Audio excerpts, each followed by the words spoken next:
नमस्कार दोस्तों, मैं दीपक कुमार स्वागत करता हूं आपका अपने YouTube चैनल ब्राइट लर्न में। दोस्तों, मैंने आपको पिछली वीडियोस में AP सीरीज़ के बारे में बताया था।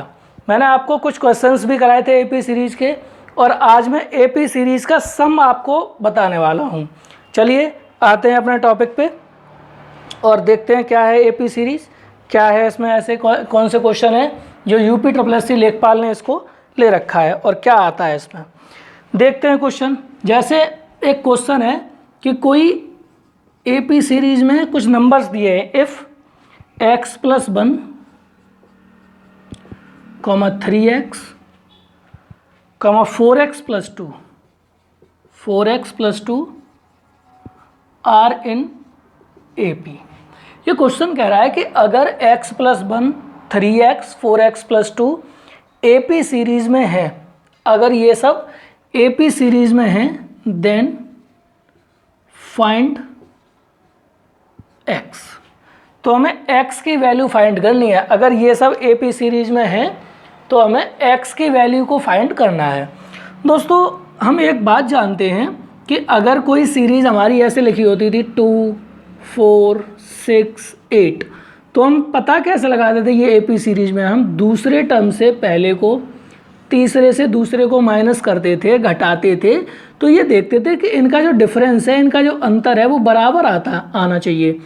वही चीज़ अगर हम यहाँ पे देखें कि ABC AP सीरीज में है तो दूसरे को पहले को दूसरे से घटाएं और दूसरे को तीसरे से घटाएं तो वो बराबर आना चाहिए। मतलब अगर हम ये माइनस का भी इधर ले आएँ तो 2 भी इक्वल आना चाहिए A + C के।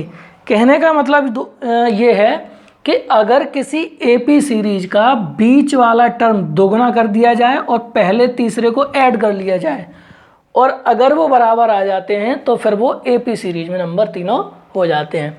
तो यहाँ पे ये पहले से ही कह रहा है कि if these numbers are in AP then find the value of x।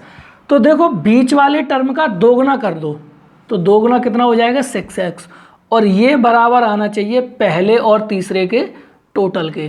तो 5x + 3 4 और x 5x, 2 और 1 3x। ये 5x इधर ले आओ तो x बचेगा और इधर रह जाएगा 3। मतलब जो हमें x की वैल्यू मिलेगी वो दोस्तों कितनी मिल जाएगी? 3। इसी तरह का एक और क्वेश्चन लेते हैं। जैसे क्वेश्चन कह रहा है कि किसी AP सीरीज में कि कोई 3 नंबर हैं, बिल्कुल इसी तरीके के कि कोई 3 नंबर हैं, जैसे 2x, x + 10, 3x + 2। कोई 3 नंबर हैं 2x, x + 10 और 3x + 2, 3x + 2 are in AP then find the value of x। तो दोस्तों फिर भी यहाँ पे वही काम करना है, बीच वाले टर्म का कर लो दोगुना। तो इसका जब तुम दोगुना करोगे तो इसका दोगुना क्या होगा? 2x + 20, और ये बराबर होना चाहिए पहले और तीसरे के टोटल के। तो 3 और 2 5x + 2। अगर ये 2x हम इधर ले आएँ तो दोस्तों कितना बचेगा? 3x, और ये 2 अगर हम इधर ले आएँ तो कितना बचेगा? 18। तो ये 3 से 18 कटेगा 6 टाइम, मतलब जो x की हमें वैल्यू मिलेगी वो क्या मिल जाएगी? 6। दोस्तों स्क्रीनशॉट आप ले सकते हैं इसका। और एक और क्वेश्चन इसी तरह का सेम एक और क्वेश्चन लेते हैं, और उस क्वेश्चन में लिखा है कि कोई सीरीज़ है, कोई 3 नंबर है, सॉरी सीरीज नहीं, कोई 3 नंबर हैं, जैसे 8x + 4, 6x - 2, 2x + 7, और ये AP में है तो हमें x की वैल्यू फाइंड करनी है। दोस्तों हमारा फिर से वही काम होगा कि हम बीच वाले टर्म का दोगुना करें, तो बीच वाले टर्म का दोगुना 12x - 4 और उसे पहले और तीसरे के टोटल यानी सम के बराबर रख दे। तो 8 और 2 10x, 7 और 4 11। अगर दोस्तों हम 10x को इधर ले आएँ तो यहाँ पे क्या बचेगा? 2x, और ये 4 उधर ले जाएँ तो क्या बन जाएगा? 15। यानी x की वैल्यू जो दोस्तों हमें मिलेगी वो 15/2। दोस्तों इस तरीके का एक क्वेश्चन आपके पेपर में पूछा जा सकता है। आइए अब हम बात करते हैं सम ऑफ एपी सीरीज। किसी भी समांतर श्रेणी का सम कैसे निकालें, योग कैसे निकालें, सम ऑफ एपी सीरीज, ठीक है ना। किसी समांतर श्रेणी का योग कैसे निकालें, sum of n terms of an AP, एक समांतर श्रेणी के n पदों का योग। किसी समांतर श्रेणी के या एक समांतर श्रेणी के n पदों का योग। बेटा एस एन लिखते हैं हम n पदों के योग को, यानी सम ऑफ n टर्म्स। तो इसका जो फॉर्मूला होता है वो होता है n/2 2a plus n-1 into D, ठीक है। जब हमें लास्ट टर्म नहीं पता है, इन दैट केस हम ये फॉर्मूला यूज़ कर सकते हैं। और अगर किसी सीरीज़ का हमें लास्ट टर्म पता है तो हम फॉर्मूला लगाते हैं a प्लस एल, यानी sum of n terms equal to n/2 a plus L. ये कब लगाना है, जब किसी समांतर श्रेणी का, जब किसी अर्थमेटिक प्रोग्रेशन का लास्ट टर्म हमें पता है तब। तो हम ये फॉर्मूला उसमें लगा सकते हैं, तो ये फॉर्मूला हम उसमें लगा सकते हैं, ठीक है। तो ये फॉर्मूला हम उसमें लगा सकते हैं, ठीक है दोस्तों। तो इससे रिलेटेड कुछ क्वेश्चंस उठा लेते हैं, देखते हैं कुछ क्वेश्चंस इससे रिलेटेड। जैसे दोस्तों क्वेश्चन कह रहा है कि कोई एपी सीरीज है, कि कोई एपी सीरीज है। दोस्तों क्वेश्चन कह रहा है कि कोई एपी सीरीज है 50, 46, 42 डॉट डॉट डॉट, ठीक है, 2 10 टर्म्स। ये क्वेश्चन कह रहा है find the sum, find the sum, find the sum to 10 terms of the AP. इस सीरीज का हमें 10 टर्म्स का टोटल फाइंड करना है, सम फाइंड करना है, ठीक है ना। तो बेटा जितने टर्म्स का हमें सम फाइंड करना है वही हमारी बनती है n की वैल्यू। जो फर्स्ट टर्म होता है वो हमारा बनता है a, और सेकंड से फर्स्ट को माइनस करने पे हमें मिलता है d, यानी कि d की वैल्यू जो हमारी होगी वो -4। फर्स्ट टर्म जो होगा वो a, और जितने टर्म की बात कर रहा है वो हमारा होगा n। अब दोस्तों हम फॉर्मूला तो जानते हैं कि एस एन का फॉर्मूला होता है n/2 2a plus n-1 into D. तो दोस्तों S10 n की वैल्यू 10, तो 10/2 2 मल्टीप्लाइड बाई a की वैल्यू कितनी है 50 प्लस 10-1 इंटू डी की वैल्यू दोस्तों कितनी है -4। तो इसको कैलकुलेट करोगे 5, ये दोस्तों बनेगा 100। और ये देखो 10 - 1 9, 9 का मल्टीप्लाई -4 में करेंगे तो दोस्तों कितना आएगा 36, यानी 5 मल्टीप्लाइड बाई 64। और 5 का जब इसमें मल्टीप्लाई करोगे तो ये आ जाएगा 320। दोस्तों किसी भी सीरीज के किन्हीं टर्म्स का जब हम सम फाइंड करते हैं तो इस फॉर्मूले का यूज़ करते हैं, ठीक है। अब मान लो हमें इसे जल्दी करना है कि हमें इसी क्वेश्चन में ये फॉर्मूला लगाना है Sn = n/2 a plus L. तो हम क्या करें दोस्तों, हम एक चीज़ यहाँ पे देख रहे हैं कि ये सीरीज़ जो है इसका फर्स्ट टर्म हमारा 15 है, इसका फर्स्ट टर्म हमारा 15 है, और हमें फाइंड करना है 10 टर्म्स अगर निकालना चाहें। जैसे हम L निकालेंगे तो L हमारा 10वां टर्म तो होगा, लास्ट टर्म जितने का सम पूछ रहा है, तो L हमारा हो जाएगा 10वां टर्म। तो अगर हम 10वें टर्म को निकालें तो 10वां टर्म हमारा क्या होगा a प्लस 9d, यानी कि डिफरेंस में इससे एक कम का मल्टीप्लाई करके a को ऐड कर दें, यानी कि 9 4 जा 36, और 36 में दोस्तों अगर हम 50 को ऐड कर दें तो हमें कौन सा टर्म मिल जाएगा 10वां टर्म मिल जाएगा। कौन सा टर्म मिल जाएगा 10वां टर्म मिल जाएगा। तो हमारा फॉर्मूला जो होता है वो, इसको अगर कैलकुलेशन करोगे तो ये बनेगा -36 और +50, यानी कि दोस्तों ये +14 मिल जाएगा। कौन सा टर्म 10वां टर्म हमें मिल जाएगा +14 और हम फॉर्मूला क्या लगाएंगे n/2 मतलब 10/2। ए की वैल्यू दोस्तों कितनी है 50, ए की वैल्यू हमारी कितनी होगी 14, तो ये 5 × 64 यानी कि कितना मिलेगा हमें दोस्तों 320। अगर हम चाहें तो ऐसे इस तरीके से भी कर सकते हैं, वरना प्रॉपर तरीका तो ये हमारा है ही। आइए एक और क्वेश्चन लेते हैं इसी का, और उस क्वेश्चन में सीरीज इसने बदल के दे रखी है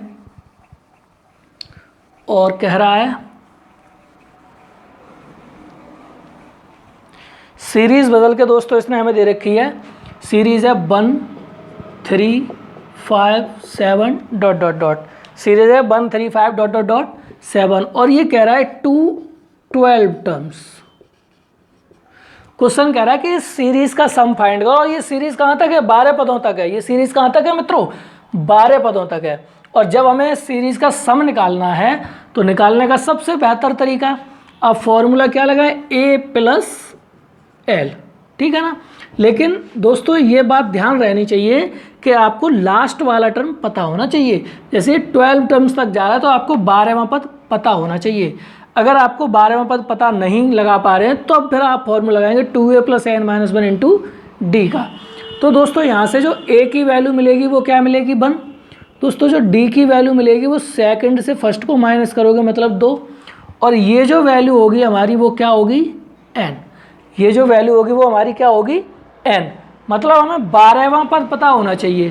तो हम 12वें पद को पता लगाने के लिए क्या करेंगे, डिफरेंस में इससे एक कम n से एक कम का मल्टीप्लाई करके और फर्स्ट टर्म को ऐड कर देंगे। मतलब दोस्तों इसे हम यही तो बोलते हैं a + 11d, बात तो वही रही। तो 11 2 या 23 22 और 1 23। तो जो दोस्तों वैल्यू हमारी निकलेगी वो 12/2, a की वैल्यू 1 + 23 यानी कि 12/2 × 24। इससे इसको काटोगे 12 time, then we get the sum of series is 144। तो दोस्तों इसका जो सम आ जाएगा वो कितना आ जाएगा 144। और जो लोग इस कैलकुलेशन से मतलब बचना चाह रहे हैं तो वो अपना सीधे फिर फॉर्मूला लगाएं n/2 2a + n - 1 × d। आप ये फॉर्मूला भी लगा सकते हैं और आंसर बड़े आसानी से प्राप्त कर सकते हैं। दोस्तों बढ़ते हैं एक और क्वेश्चन की तरफ, और इसमें कह रहा है हाउ मैनी टर्म्स। ये क्वेश्चन कह रहा है हाउ मैनी टर्म्स, क्वेश्चन कह रहा है हाउ मैनी टर्म्स, क्वेश्चन कह रहा है how many terms of the sequence या of the AP, how many terms of AP, how many terms of AP 25 22 19 ... 25 20 22 19 ... have the sum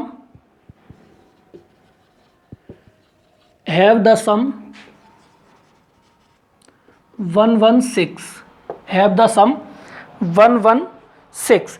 ये क्वेश्चन कह रहा है दोस्तों कि इस सीरीज में कितने टर्म्स का सम 116 होगा। दोस्तों यहाँ पे इसने हमसे n की वैल्यू पूछ रखी है।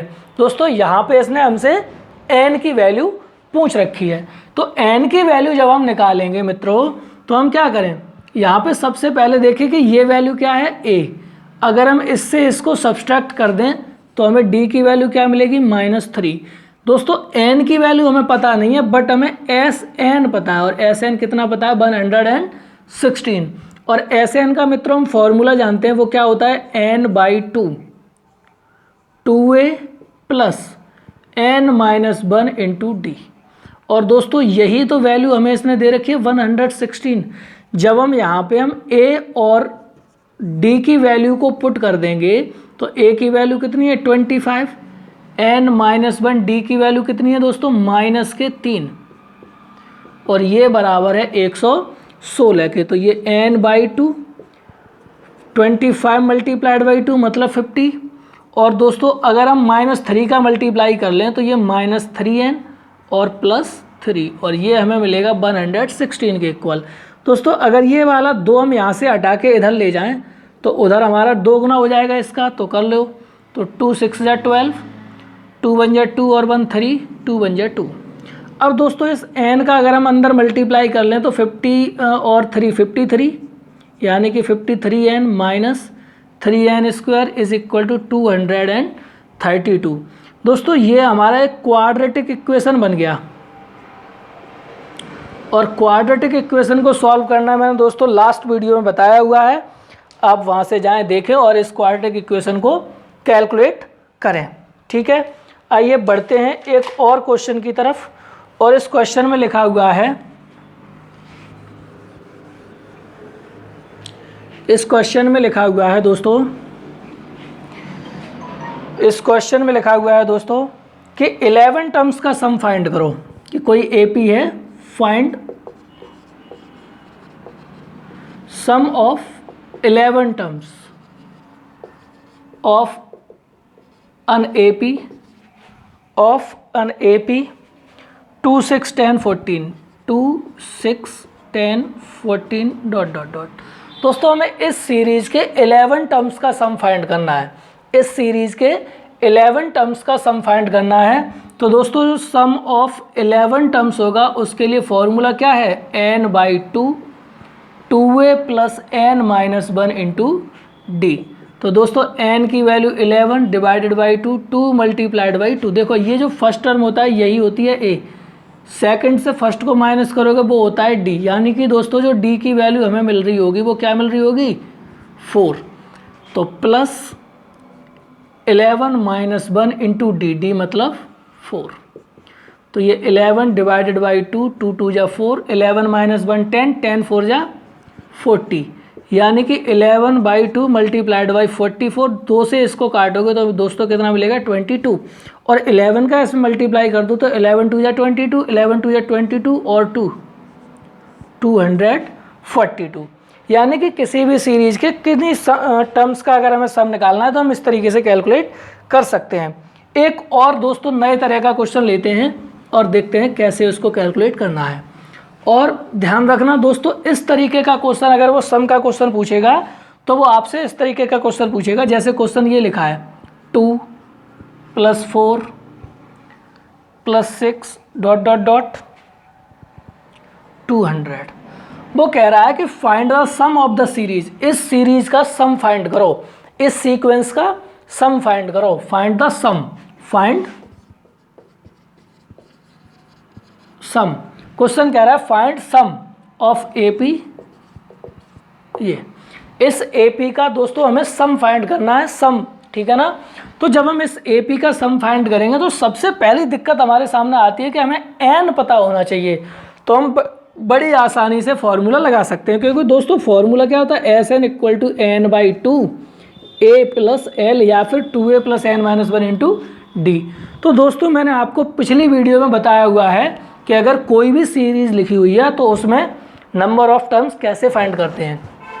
दोस्तों मैंने आपको बताया था last term minus first term.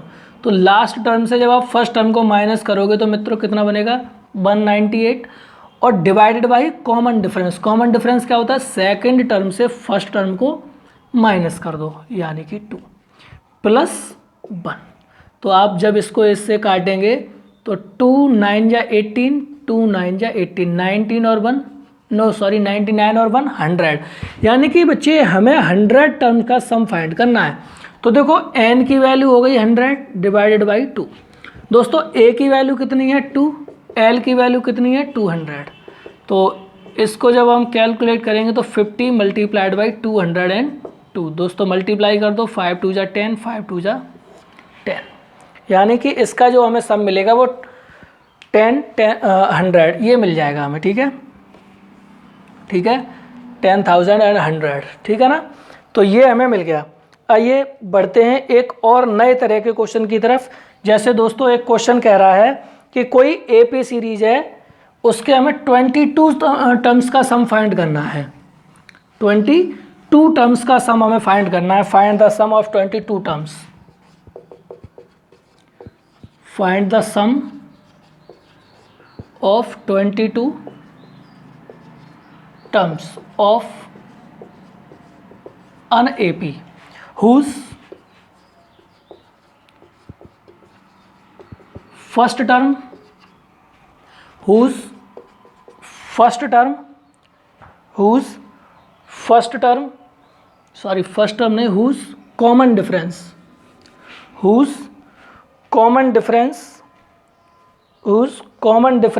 is 22, whose common difference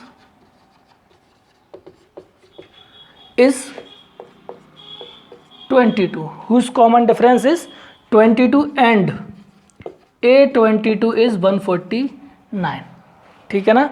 तो हमें इस सीरीज के 22 पदों का योग ज्ञात करना है, तो हमें इस सीरीज के 22 पदों का योग ज्ञात करना है, ठीक है ना। Find the sum of 22 terms of an AP whose common difference is 22 and A22 is 149। दोस्तों क्या हमें इस सीरीज में फर्स्ट टर्म पता है? नहीं पता है।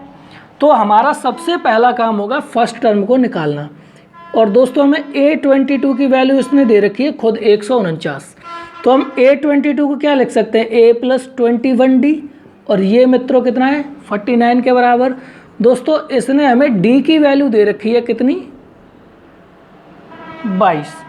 दोस्तों इसने हमें D की वैल्यू दे रखी है कितनी, दे रखी है दोस्तों 22, ठीक है ना। तो यही थी हमारी D की वैल्यू 22, और इनका जो सम है वो 149 के बराबर है। अगर हम यहाँ से A की वैल्यू निकालें तो इसका मल्टीप्लाई इसमें करने के बाद 149 से घटा दो, तो 149 माइनस 21 2 जा 42, 21 2 जा 42 और 4 46 माइनस कर दो, तो माइनस की जो वैल्यू मिलेगी 12 में से 9 गया 3, 5 में से 4 जाएगा 1, 4 में से 1 जाएगा 3, यानी कि दोस्तों A की वैल्यू हमें ये मिल गई। अब हमें फाइंड क्या करना है, S22, तो 22 डिवाइडेड बाई 2 फर्स्ट टर्म मतलब -330 प्लस लास्ट टर्म मतलब 149, यानी 11 मल्टीप्लाइड बाई, इससे इसको माइनस कर दो तो जो भी आ जाएगा वो आपको मिल जाएगा, ठीक है ना। इससे इसे माइनस कर लो, कैलकुलेट कर सकते हैं आप इतना, इससे इसको माइनस करके 11 का मल्टीप्लाई कर देना, देन जो भी मिलेगा वो नेगेटिव वैल्यू आपको मिल जाएगी, ठीक है ना। आइए दोस्तों एक और तरीके का क्वेश्चन लेते हैं और करते हैं।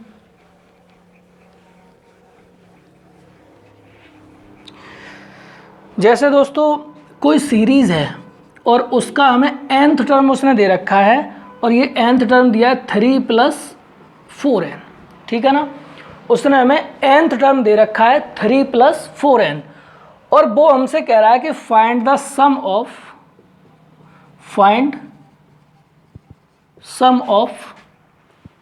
15 terms, find sum of 15 terms, ठीक है ना। हमें 15 पदों का योग निकालना है अगर an की वैल्यू ये है तब। दोस्तों अगर हम यहाँ पे 1 लगा दें तो ये हमें फर्स्ट टर्म मिल जाएगा, और फर्स्ट टर्म अगर 1 लगाएंगे तो क्या मिलेगा 7। अगर हम 2 लगा दें n के प्लेस पे तो हमें सेकंड टर्म क्या मिलेगा 4 2 8 + 3 यानी कि 11। दोस्तों हम जानते हैं कि जो d की वैल्यू होती है वो A2 - A1 मतलब क्या मिल जाएगी 4, और हमें चाहिए क्या 15 टर्म्स का सम। तो अगर हम मित्रों यहाँ से A15 निकाल दें तो 3 + 4 × 15 यानी कि 63, और जब हम दोस्तों यहाँ से S15 निकालेंगे तो फॉर्मूला n/2 A + L लगा सकते हैं ना।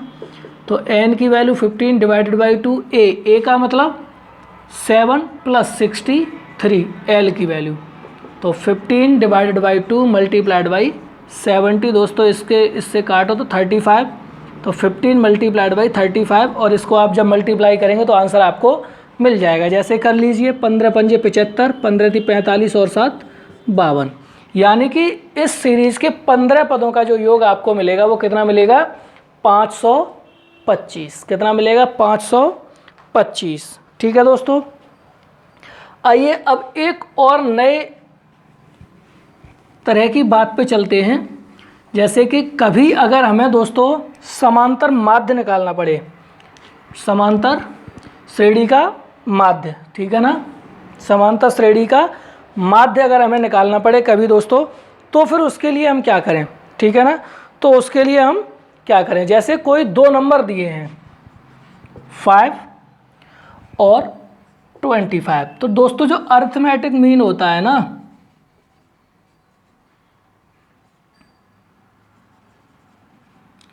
अर्थमेटिक जो मीन होता है ना, उसका फॉर्मूला होता है a plus B divided by 2।